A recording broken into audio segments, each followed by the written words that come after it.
কালবৈশাখী দাপটে ঝড় বৃষ্টি এবং গভীর নিম্নচাপ আর তার জেরে লাগাতার বৃষ্টি আর সেই বৃষ্টিতেই জলমগ্ন ত্রিপুরার ৮টি জেলায় ভয়াবহ বন্যা পরিস্থিতির পূর্বাভাস দেওয়া হয়েছে। বন্যা পরিস্থিতি তৈরি হয়েছে আগরতলা, সিপাহীজলা সহ একাধিক জেলায়। মাথায় হাত পড়েছে কৃষকদের, কারণ জলের তলায় রয়েছে তাদের বিঘের পর বিঘে চাষের জমি। বিদ্যুতের তার ছিঁড়ে রাস্তাতে কার্যত মরণ ফাঁদ তৈরি হয়েছে। মাথা গোঁজার ঠাঁই হারিয়েছেন ত্রিপুরাতে কাজ করতে যাওয়া পরিযায়ী শ্রমিকেরা। ত্রিপল খাটিয়ে কার্যত দিন যাপন করতে হচ্ছে তাদের।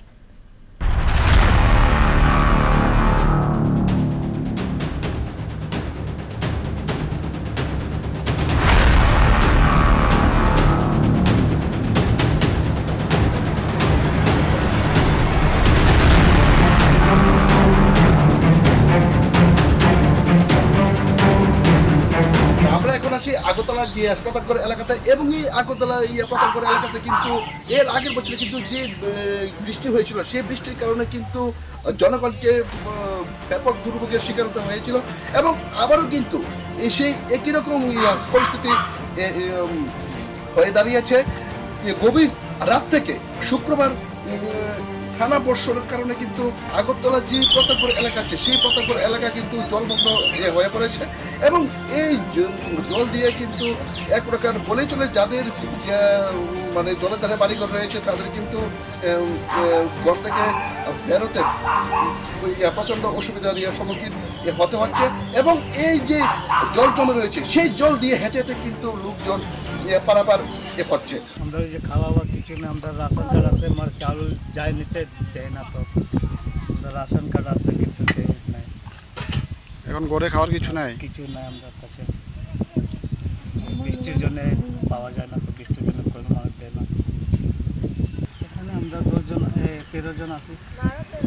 13 জন আছে। বাচ্চা কতজন আছে? বাচ্চা 7 জন। 8 জন। আর বৃষ্টিতে কি ক্ষতি হয়েছে তোমরা? কি করে আর ভালো থাকি।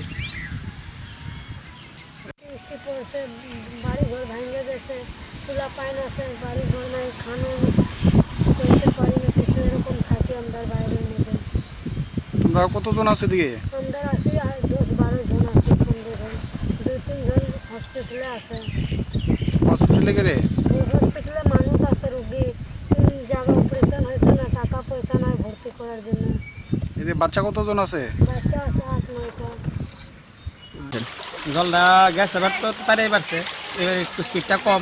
যদি বৃষ্টি হয় আবার তাহলে বাড়বো, যদি ওখানে বৃষ্টি নামে তাহলে তো ভয়ঙ্কর গ্যাস আবার তো বেশি।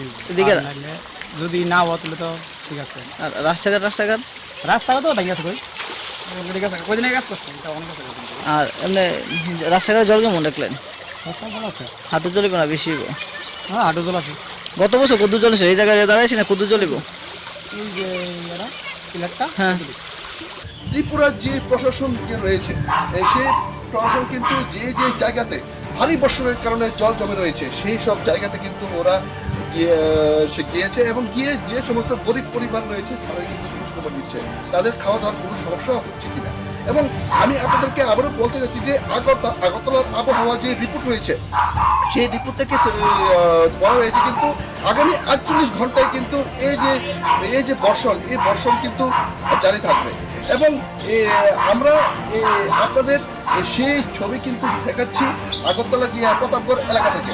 এবং তাছাড়া যে আগরতলা যে বটতলা হারোয়া নদী রয়েছে এবং ত্রিপুরার যে সমস্ত নদী রয়েছে সেই সমস্ত নদীগুলির জলও কিন্তু অনেকটা বেড়ে গিয়েছে এবং এই বৃষ্টি যদি এইভাবে যদি জারি থাকে তাহলে ত্রিপুরায় আবারও বন্যা হওয়ার সম্ভাবনা রয়েছে। আগরতলা থেকে ক্যামেরায় গৌরাঙ্গদার সাথে বিক্রম কর্মকারের রিপোর্ট, আর প্লাস নিউজ, আগরতলা।